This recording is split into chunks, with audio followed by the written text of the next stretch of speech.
Mntana eGugu lethu esection 4 apho sihlala khona sithetha ngamafufunyana, sithetha ngabantu abalalwa zinyoka zabafazi, abantu abathatha inhlahla zabo.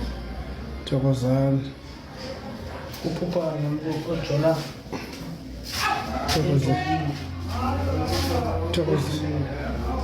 Thokozani ankuve kube fast kaloku uphupha ujola nomuntu odumile. utheni Uphupha ujola nomuntu odumile. maphupha ujola umuntu odumileyo kaloku lo mntu leyo maybe ukuthatha inhlahla zakho, maybe uyakuthatha inhlahla zakho, lo mntu lo uyakuthabathela. Thokozani Uphupha icrocodile nenyoka emanzini.